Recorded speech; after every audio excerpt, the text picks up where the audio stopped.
오늘은 맥주절인데 성경에는 이 3대 절기를 꼭 지켜라 이렇게 말씀을 했어요. 하나는 무교절인데 그거는 6월절을 말하는 것이고, 이스라엘 백성들이 430년 동안 애굽의 노예 생활을 하다가 하나님께서 모세를 통하여 해방시켜 준 것을 감사하는 절기고, 또 맥주절은 보리와 미일의 농사를 지어서 첫 열매를 하나님께 드리면서 감사 예배를 드리는 것이고, 수장절은 우리가 하는 추수감사절을 말하는 것입니다. 겨울이 오기 전에 우리가 모든 곡식을 추수하여 하나님 앞에 감사 예배를 드리는 것을 말하는 것입니다.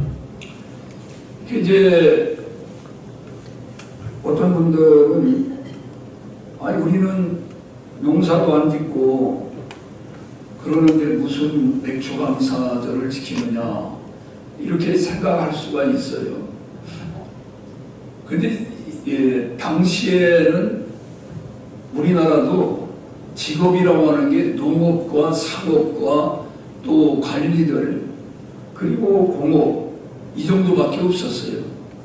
지금은 직업의 종류가 나라에 따라서 다르지만은 10,000가지서부터 30,000가지까지 직업이 있다는 거, 종류가. 그렇게 많은 종류의 직업이 있는데, 공무원을 하는 사람이나 장사를 하는 사람이나 사업을 하는 사람이나 이 모든 것이 다 농사 짓는 사람과 마찬가지로, 농사라는 게 인간의 노력만 가지고 됩니까? 인간들이 밭 갈고 논 갈고 해가지고 씨를 뿌리고 거름 주고 추수하는데, 하나님께서 적당하게 비를 내려주셔야 되고, 또 날씨도 너무 이 과일 같은 것도 열매가 맺혔는데 갑자기 추워져가지고 눈이 오고 우박이 내리고 막 그러면 과일 농사가 제대로 아무리 인간이 노력을 해도 안 되는 겁니다. 그러니까 우리가 이 하루하루 살아가는 이 모든 것이 하나님의 은혜 속에서 살아가는 거예요. 저는 아침에 눈 뜨고 일어나는 게, 눈을 뜨면 뭐예요? 죽은 거잖아요. 근데 눈을 뜨고 우리가 오늘 또 이렇게 살아가지고 또 걸어서 교회 나와가지고 예배를 드리고 있지 않습니까? 이 모든 게 하나님의 은혜예요. 여러분, 숨을 자기 힘으로 쉬는 것 같지만은 그것도 하나님의 은혜 주지 않으면은 숨 쉬는 것조차도 자기 힘으로 할 수가 없어요. 한 걸음 뛰어넘는 것조차, 이 물 한 잔을 이렇게 들어서 마시는 것조차도 이거 자기 힘으로 못 마시는 사람 많잖아요. 매일매일 모든 것이 생각하면 감사해요. 그래서 너는 모든 것 지킬 만한 것보다 더욱 내 마음을 지켜라. 생명이 이 마음에서 나온다 그랬어요. 마음을 부정적으로 갖게 되면은 항상 그건 불행한 사람이에요. 긍정적으로 우리가 믿음 안에서 생각하면은 매 순간 감사요, 매일 감사거리가 있는 거예요.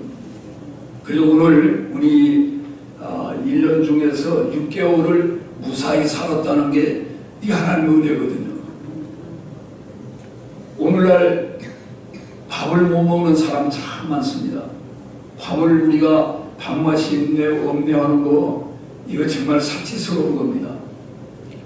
어제도 무슨 모임에 갔더니 이건 밥맛이 너무 없다는 거예요. 밥맛이 없어가지고 그냥 괴롭다는 거예요. 그 밥맛이 먹을 게 없는 게 아니고 먹을 거는 있는데 밥맛이 없다는 거죠. 입맛이 없는 거죠. 근데 입맛이 없으면 밥맛으로 먹어라. 밥맛 없으면 입맛으로 먹어라. 입맛도 없고 밥맛도 없으면 어쩌냐, 깡닭으로 먹어라. 그러니까 오늘 우리가 뭐든지 모든 게 다 좋아서만 하는 건 아니에요. 자기가 하기 싫을 때도 많고, 일어나지 않는 것도 있고, 그러지만은 의지적으로 우리가 밥을 안 먹으면 힘이 없잖아요. 중국에서는 벌써 몇 달째, 몇 년째 지금 그러는데 대홍수가 나요. 막 비가 600mm 이상 내리니까 뭐 집이 10만 채가 무너졌다고 그러더라고요. 그리고 우박이요, 실제로 우리 주먹등이 많은 우박이 쏟아져가지고 자동차가 아주 박살이 나. 다 유리가 깨지고. 또 아까 소장모님 기도할 때도 인용했지만 일본에는 지진이 하루에도 수천 번 일어나요. 그 지금 대지진이 지금 예고되어 있지 않습니까? 아주 대지진이 일어날 걸. 제가 보면은 세계에서 우리나라만큼 안전한 나라도 없는 것 같아요. 우리나라는 기적입니다, 기적. 여러분 혹시 영화 가운데 하보우만이라는 영화 보신 적 있습니까? 하보우만. 하보우만이 무슨 뜻인지 아세요? 소장님. 몰라요? 김장군님. 그렇지. 하보우만은 하나님이 하보, 보호하사 우리나라 만세. 우리는 애국가가 신앙 고백이에요. 예수님은 언제 제일 기뻐하신 줄 아세요? 주는 그리스도시요 살아계신 하나님의 아들이십니다. 신앙 고백을 할 때에 우리 주님이 그렇게 기뻐하셨어요. 그러니까 우리는 애국가만 부르면 매일 신앙 고백하는 거예요.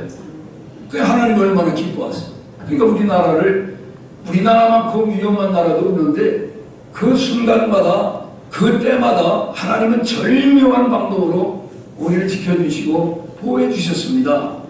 얼마나 감사합니까? 저도 이제까지 77년 동안을 살아오면서 돌이켜보면은 위험한 순간이 많이 있었는데, 그때마다 하나님이 눈동자처럼 지켜주신다고 그랬는데, 정말 눈동자처럼 지켜주셨어요. 안전하게 살게 하시고, 나이가 먹어갈수록 더 건강이 좋아지게 하시고, 하나도 여러분이 아멘도 안 하고, 아니, 내가 건강이 좋아지는 거에 좋아져서 뭐 배 아픈 일 있어요? 손해날 일 없잖아. 그럼 아멘 하면 남이 잘 될 때 아멘 그러면은 그 복이 자기에게도 임한다고. 내가 다시 한 번 할 테니까. 나는 나이가 먹을수록 건강이 더 좋아집니다. 네. 아멘한 여러분들도 그렇게 될 줄로 믿습니다. 그렇게 된다고요. 그러니까 오늘 우리가 직장생활 하든지 사업을 하든지 다 하나님 은혜로 내가 살고 있고 앞으로도 하나님의 은혜 주셔야 내가 살 수 있다. 우리 자녀 양육하는 것도 마찬가지예요. 아니, 부모 마음대로 할 수 있으면 얼마나 좋겠어요. 좋은 것도 아니야. 인간이 사상이 올바르지 않을 때에 그 자녀를 자기 욕심대로만 할 수만 있다면 키운다면 이 세상이 벌써 멸망했을지도 몰라. 우리 뜻대로 아니고 하나님 뜻대로 운영을 하기 때문에 이 나라가 이만큼 오늘까지 지탱하는 줄로 믿습니다. 탈무드에 보면은 이런 말이 있어요. 사람들로부터 사랑을 받고 싶으면은 칭찬을 하라 그랬어요. 칭찬하는 사람 싫은 사람 있어요? 여러분 칭찬할 때 저는 왜 나 칭찬하고 저래? 아주 미운 그런 거 없죠. 칭찬하면 다 좋아. 자기 볼 때 하든지 안 볼 때 하든지 칭찬해. 누가 아무개나 다 칭찬했다 그러면은 그렇게 얄밉던 사람도 예뻐 보여. 잘 칭찬했기 때문에. 그리고 행복하게 살고 싶으면 감사를 해라 그랬어요. 여러분 행복하게 살기로 하시면 아멘. 그러면 감사하는 생활을 하세요. 그러면은 여러분 행복한 하루하루가 될 줄로 믿습니다. 하루하루가 쌓여서 한 달이 되고 또 쌓여서 1년이 되지 않습니까? 하나님께 감사하고 사람에게도 감사하고 그러면 좋은 일이 일어날 줄로 믿습니다. 성경에는 감사하는 말씀이 너무너무 많이 나와 있어요. 아주 감사하는 말씀. 어느 목사님이 책에다가 자기 고백을 했는데 어느 날 집에 혼자 있는데 사모님은 안 계시고 자기 딸이 학교에 갔다가 갑자기 배가 아파가지고서 조퇴하고 집에 왔다는 거예요. 그런데 야구실에서 말하기를 죽을 먹으라고 그랬대. 며칠 동안 죽을 먹으라고. 근데 죽을 먹으라는데 사모님이 집에 없으니까 그 죽을 갖다가 직접 자기가 딸이 쏠라고 그러는데 그거 보니까 안 됐잖아요. 아픈 몸으로. 그래서 아버지가 써줄게 그래가지고 처음으로 아주 있는 용서를 다해가지고 죽을 써가지고 딸에게 줬답니다. 근데 그 죽을 먹고 아빠 너무 고맙습니다 하고 아빠 사랑해요 하고 다 끌어왔는데 눈물이 핑 돌더라는 거예요. 너무 그렇게 기분이 좋더라는 거예요. 자기 딸로부터 고맙다는 말을 들을 때 그때 뭘 느꼈느냐면 하나님께서도 우리는 하나님의 은혜를 공급받고 매일매일 살아가는데 하나님께 우리가 감사합니다 고맙습니다 할 때 하나님이 그렇게 기뻐하시겠구나. 그냥 그렇게 은혜를 입으면서도 아무 말도 하지 않고 당연하게 생각하고 그러면 저 괘씸한 놈 저렇게 내가 잘해줘도 나한테 고맙다는 말 한 번도 안 하는구나. 그걸 느꼈다는 거예요. 그렇죠. 오늘 우리는 하나님의 은혜로만 살아가는데 그 은혜를 그렇게 입으면서도 입술로 고맙습니다 감사합니다라는 말을 너무 인색한 거예요. 우리가 부부간에도 그렇고 부부간에도 저는 지금까지 원망 듣는 거예요. 집사람으로부터. 며칠 전에도 목사님들하고 이제 카페에 갔는데 집사람이 그러는 거예요. 난 너무너무 섭섭한 게 있다. 그 뭐냐 그러니까 내가 이제 은퇴하는 날 원로 목사 추대식 오는 날 참 집사람 정말 그동안 고생 많이 했고 너무 고마웠다 이 말을 해야 되는데 그걸 내가 까먹었어. 그래가지고 지금까지도 원망 들어. 그때마다 내가 그때 왜 그 말을 못했을까. 근데 다른 목사님들 은퇴하는데 가보니까 다 그 말을 하더라고. 그러니까 내가 너 그냥 미안할 수가 없어. 그리고 오늘 우리가 웬만하면 고맙습니다 감사합니다 이렇게 말고 한다고 비용이 듭니까? 모릅니까? 얼마든 이걸 할 수 있는 거잖아요. 한번 옆 사람에게 해보세요. 고맙습니다. 감사합니다. 저기 부부간에 앉으신 것 같은데 옆에 보고 해야지. 우리 한국 사람들이 가까운 사이에 그런 말을 잘 못해. 아주 간지럽다는 거예요. 근데 가까운 사람에게 해야지 먼 사람은 안 해도 괜찮아. 그럼 어쩌다만 만나는 건데 가까운 부부간에 부자지간에 그 말을 우리가 자주 해야 되겠습니다. 우리가 잘 아는 데살로니가전서 5장 18절에 뭐라고 그랬어요? 범사에 감사하라. 이는 그리스도 예수 안에서 나를 향하신 하나님의 뜻이라고 그랬어요. 감사하는 게 하나님의 뜻이라는 겁니다. 시편 107편 1절에 보면 여호와께 감사하라. 그는 선하시며 그 인자하심이 영원함이로다. 에베소서 5장 20절에 보면은 범사에 우리 주 예수 그리스도의 이름으로 항상 아버지 하나님께 감사하라. 골로새 3장 16절에 17절에 보면 그리스도의 말씀이 너희 속에 풍성히 거하여 모든 지혜로 피차 가르치며 권면하고 시와 찬송과 신령한 노래로 하나님을 찬양하고 또 무엇을 하든지 말이나 일이나 다 주 예수의 이름으로 하고 그를 힘입어 하나님 아버지께 감사하라. 빌립보 4장 6절에는 아무것도 염려하지 말고 다만 모든 일에 기도와 간구로 구할 것을 감사함으로 구하라. 우리가 기도할 때에 감사하는 게 많아요. 원망 불평하는 경우가 많아요.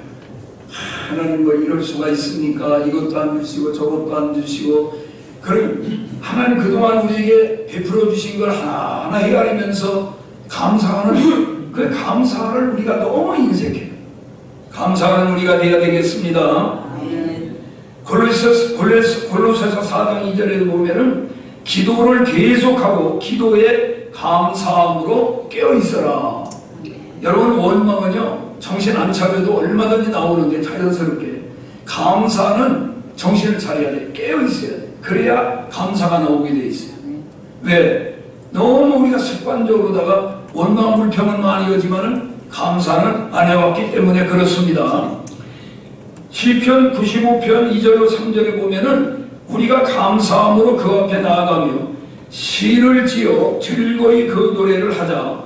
여호와는 크신 하나님이요 모든 신들보다 크신 왕이시기 때문이로다. 시편 100편 4절에 보면 감사함으로 그 문에 들어가며 찬송함으로 그의 궁창에 들어가서 그에게 감사하며 그 이름을 송축하자. 그 외에도 너무너무 이 감사에 대한 말씀은 많이 나와 있습니다. 시편 50편 23절에 보면은 감사로 제사를 드리는 자가 나를 영화롭게 하나니 그 행위를 옳게 하는 자에게 내가 하나님의 구원을 보이리라. 그냥 감사를 많이 하면, 감사하면 하나님이 반드시 그 사람을 어려운 환경 속에서 질병 가운데에서 구원해 준다는 거예요. 그러니까 오늘 우리는 감사를 오늘부터 아주 작심하고 많이 하는 사람이 되어야 되겠습니다. 하버드 대학 교수 가운데 벤스 교수라는 분이 기독교인의 유익에 대한 글을 써낸 적이 있는데, 기독교인, 예수 믿는 사람이 안 믿는 사람보다 어떤 유익이 있는가 보면은 훨씬 건강하다. 건강하다. 오래 산다는 말은 오래 산다. 그리고 건강하고 오래 산다. 어떤 분이 스님 3분하고 목사님 3분 오래 산 분들을 이렇게 조사를 했는데, 스님보다 목사님이 더 오래 살았까요? 스님이 더 오래 살았을까요? 네? 스님은 산속에서 좋은 공기 마시고 좋은 음식, 아주 야채로만 그냥 산나물에다가 먹고 그러는데, 목사님은 공기도 착한 데서 교인들하고 늘 속도 많이 썼고, 그저 신방 가면 주는 대로 다 먹어야 돼요. 근데 누가 더 오래 살았을 것 같아요? 목사님들이요 20년 이상 오래 살았어요. 정말 아이러니하죠. 이게 기적입니다. 저도 생각해 볼 때 최소한도 90은 살 것 같아요. 네, 90은 살 것 같은데 90 산다고 해봤자 13년 남았어. 얼마 안 남았어.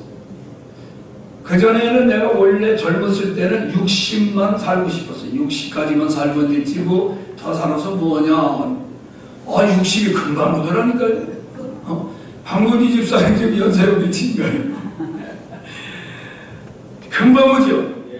야, 얼마나 빨리 오는지. 그래서 제가 70으로 늘려놨습니다. 70으로. 60에서 70은 하나님 살아야 되겠습니다. 70이 또 금방 오는 거야. 그러면 목회자는 70이면 은퇴하잖아요. 정년이 돼서. 야, 이게 적어도 은퇴한 다음에 10년은 좀 그래도 놀기도 하고 편안하게 살아야 되지 않겠냐. 그래가지고 80으로 지금 늘려놓고 있는 중인데, 가만히 생각해보니까 80이 내일 모레였다. 안 되겠어. 그래서 90으로 지금 연장을 해놨는데, 내 마음대로 되는 건 아니고 하나님이 위에 계신 분이 오케이 하고 허락해줘야 되는 겁니다. 90은 살 것 같아요. 보니까 지금 제가 느낌으로는 우리 소장로님도 90 이상은 삽시다. 저렇게 아멘을 적게 해가지고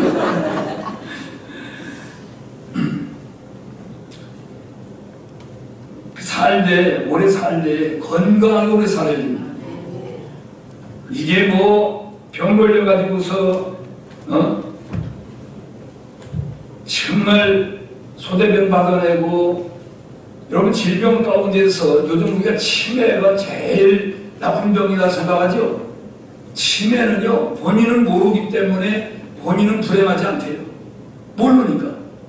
그럼 가족들을 고생시키니까 문제지. 제일 겁나는 병이 뭐냐면은 중풍병입니다.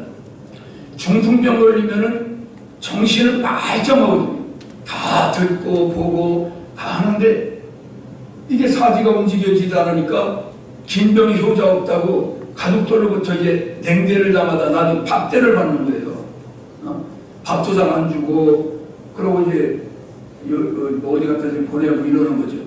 그렇기 때문에 여러분 중풍병 안 걸리려면은 간단해요. 도리도리만 하면 돼요. 도리도리. 도리도리 다 알죠? 도리도리만 잘하면은 뇌경색, 뇌출혈 또 뭐야? 이거 안 걸려요. 치매. 네, 그것도 안 걸려. 치매도 예방되고 기억력이 좋아지고 잇몸이 좋아지고 머리가 안 아프고. 그러니까 이거는요. 제가 경험한 거기 때문에 담대하게 말할 수 있어요. 제가 한 6년 전부터 그걸 알고 제가 토요일 되면은 머리가 자주 아팠습니다. 왜냐하면 집에 가까워가지고 너무 여러 가지 해야 되다 보니까 아주 압박을 당하게 되니까 야이씨 이러는데 그 누가 그러더라고. 이걸 도리도리 이거 이게 쉽잖아 이거. 그 부뚜막에 있는 소금도 넣어야 짜다고 그러는데 그것도 이렇게 이거 해야 돼. 세 가지로 해야 돼. 그 다음에 돌려줘야 돼 이렇게. 이쪽으로 돌려줘. 이것만 하면은요. 여러분 확실히 이게 한 일주일만 하면은 머리 아픈 사람 머리 안 아픕니다. 제가 6년 동안 머리 안 아픕니다. 잇몸이 건강해집니다. 기억력이 좋아집니다. 해보세요. 그리고 우리는 예수님 사람을 어쨌든 건강하게 살아야 돼요.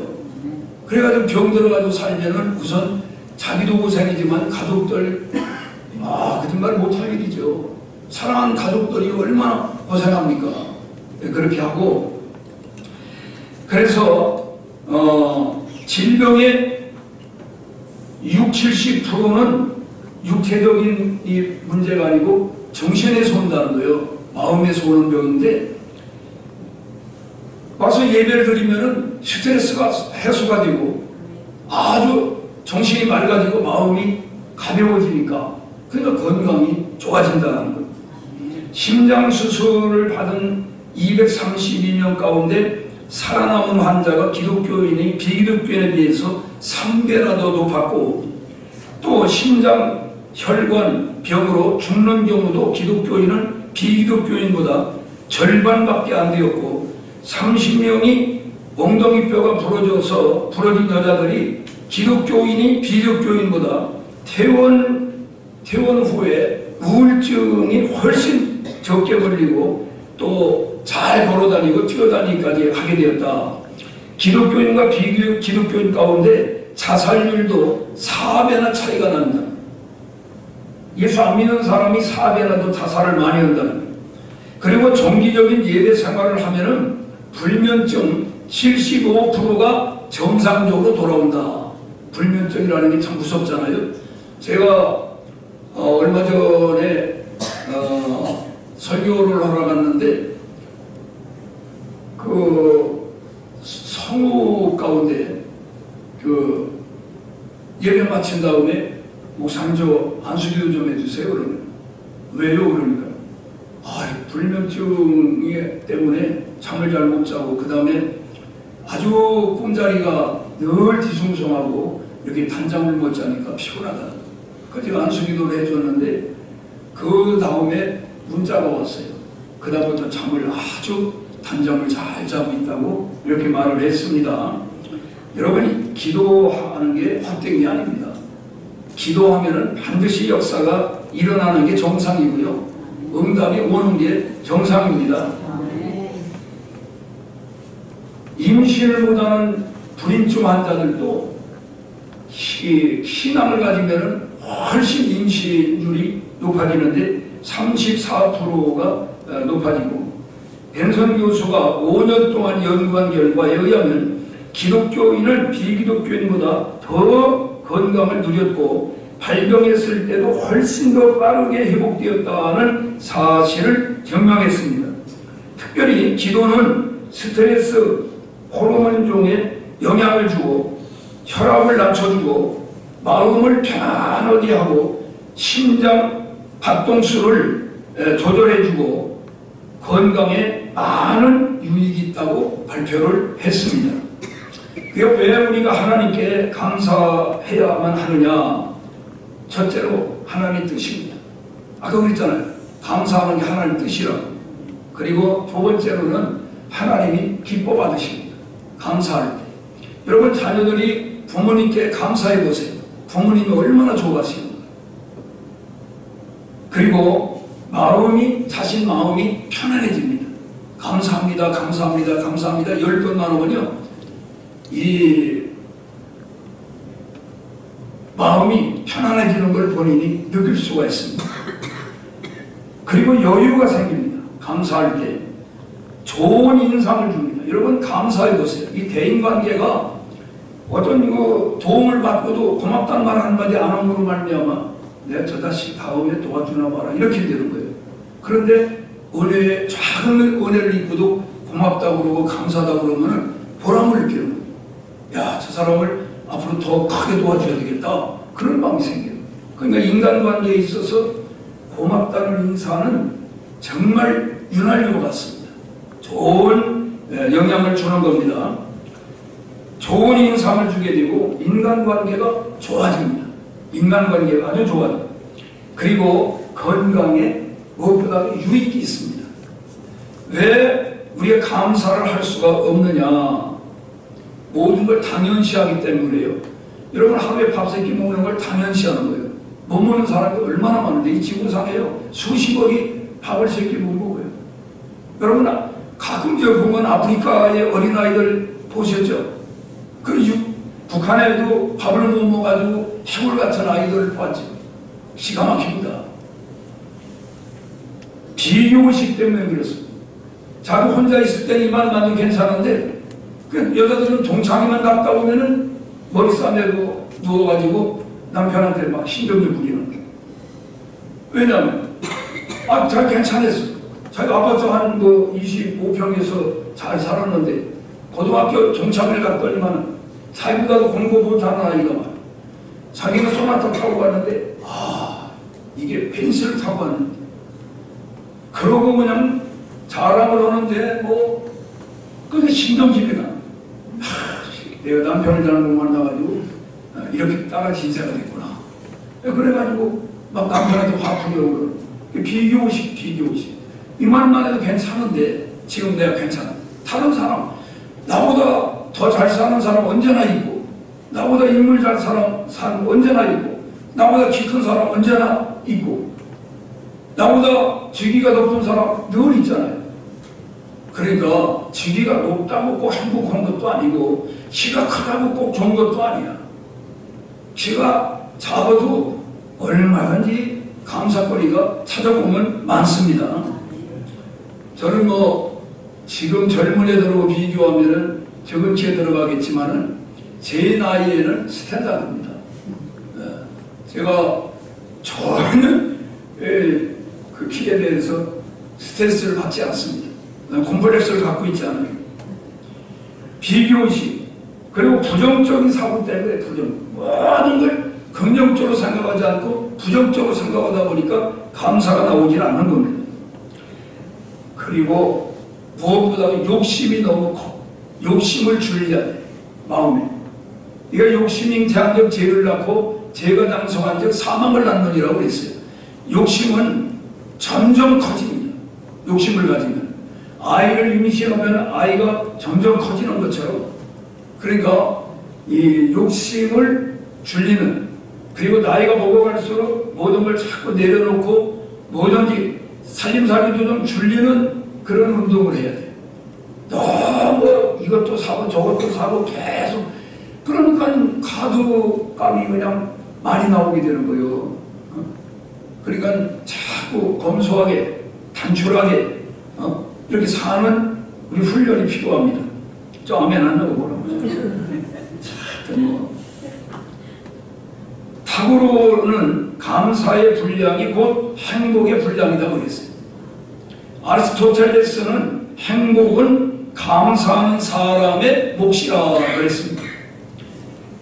빌헬름 윌러라는 분은 가장 행복한 사람은 가장 많이 소유한 사람이 아니라 가장 많이 감사하는 사람이다, 이렇게 말을 했습니다. 미국에서는 요즘 약물 치료보다 감사 치료가 아주 유행이랍니다. 감사 치료. 감사를 하고 또 감사를 하다 보면 기분이 좋아요. 그러면 또 웃음이 나오고 건강해져요. 그래서 우리 예수 믿는 사람은 3보 생활을 해야 된다. 3보. 첫째, 기뻐. 둘째, 예뻐. 셋째, 바빠. 한번 해보세요. 기뻐, 예뻐, 바빠. 이런 기쁘면은요, 자연히 얼굴이 화색이 돌고 예뻐집니다. 웃는 얼굴 치고 빼는다고 그랬죠. 웃으면 다 예뻐. 성질 부리고 화내 골래면은 다 미워. 아무리 예쁜 사람도. 그러니까 기쁘면 예뻐지고 예쁘면 바빠진다. 세계 암 전문 병원 미국의 텍사스 주립대에 MD 앤더슨 암센터라고 있는데 거기에 김우신 박사가 최고의 의사인데 이분이 이렇게 말을 했어요. 암 치료에 실제적으로 효과가 우리가 이제 감사할 때, 기뻐할 때 치료의 효과가 난다는 걸 그분이 말씀을 했고, 우리가 하나님을 찬양하고 복음성가를 자꾸 부르고 이러면은요, 이 찬양할 때에 이 면역세포가 NK세포가 보통 사람보다 1000배 내지 1500배가 높아 올라간다. 그러니까 하나님을 집에서 할 일 없으면은 찬양을 하라고 계속 찬송가를 틀어놓고 자꾸 부르라고. 스트레스를 완화시키고 면역세포를 강화하고 에너지를 높이고 치유를 촉진한다는 겁니다. 존 헨리 박사는 감사는 최고의 항암제요, 해독제요, 방부제라 그랬습니다. 그래서 감기약보다 감사약이 더 효과가 있다. 1분간 웃고 기뻐하고 감사하면 우리 몸에 24시간 면역체가 생긴다는 겁니다. 1분간 화를 내면 6시간 면역체가 떨어진다. 그러니까 오늘 이 실제적인 얘기를 제가 다 드렸는데 우리 다 실천해가지고 아주 남은 반년도 건강하고 행복하게 살아가십시다. 아멘. 기도하겠습니다. 하나님 아버지 감사합니다. 오늘 맥초감사 주일인데 저희들 마음속에 그동안 살아오면서 감사할 걸 생각하면 너무너무 많은데 우리는 반대로 불평불만 원망을 너무 많이 하며 살아왔습니다. 이제 앞으로 사는 저희들은 늘 감사하며 기뻐하며 살게 하여 주시옵소서. 그게 하나님의 뜻이고 우리 건강에도 행복에도 너무너무나 유익하다고 그랬사오니 꼭 실천에 옮기게 하여 주옵소서. 예수님의 이름으로 기도합니다. 아멘.